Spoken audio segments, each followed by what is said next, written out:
Okay, so it is November 4th, and I implore you to pay attention and not be lazy tomorrow. This isn't a task or an errand to run. If you didn't vote early, then I'm a little concerned because of the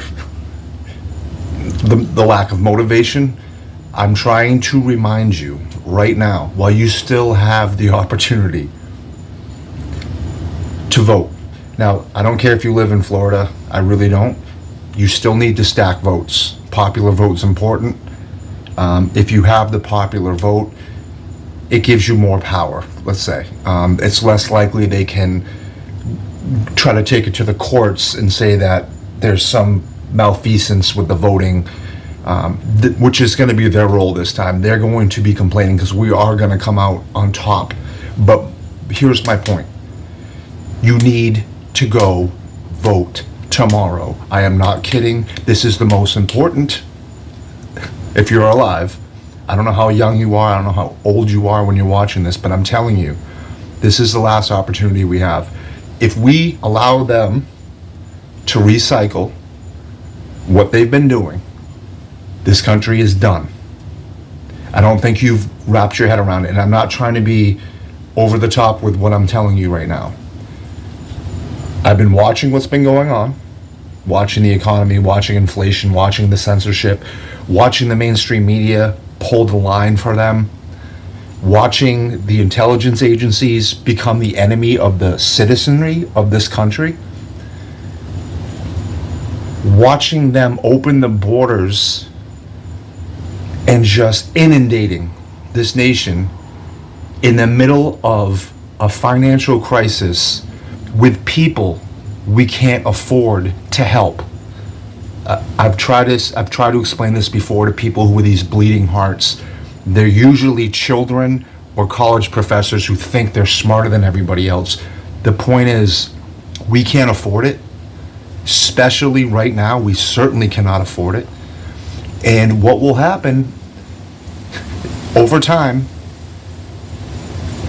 is that we will be kind of pushed to the side. If you notice, they're giving them the money, they're giving them benefits that they're not allowing American citizens to retrieve. So it's almost like somebody that you're dating who used to take you out to eat all the time and take care of you all the time.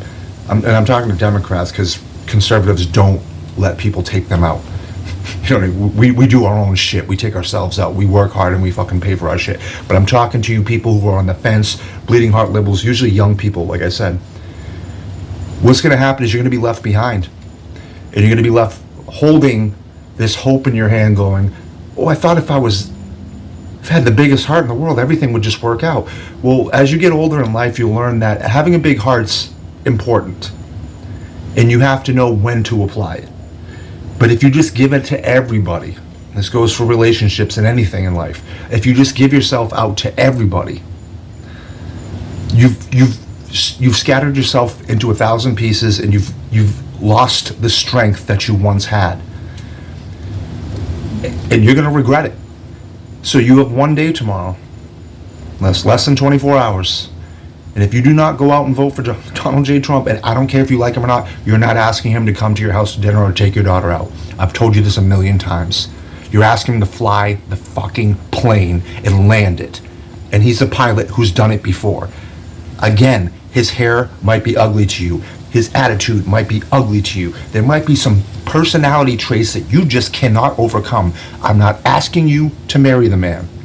I'm asking you to put in place a person who has shown the capacity and the ability and the wherewithal to stand in front of foreign dignitaries, in front of foreign leaders, dictators, and negotiate with strength for the betterment of our country.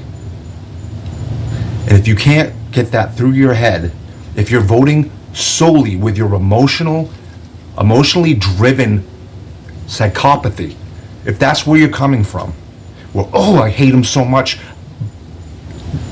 Spite this country. Fuck this country. Fuck the economy. Fuck everything. Because I just don't like the guy with orange hair. I just can't. I just fucking can't. I just fucking can't. Common sense, people. Common sense. Certain things in life, decisions you make, aren't necessarily perfect decisions. But if it's one side, end of the country, the other side, guy you don't like, and the country keeps moving forward, and you're choosing this one you want it all to fail and to burn down because you're not getting your way, well then I know who the fuck you are. You're a fucking child.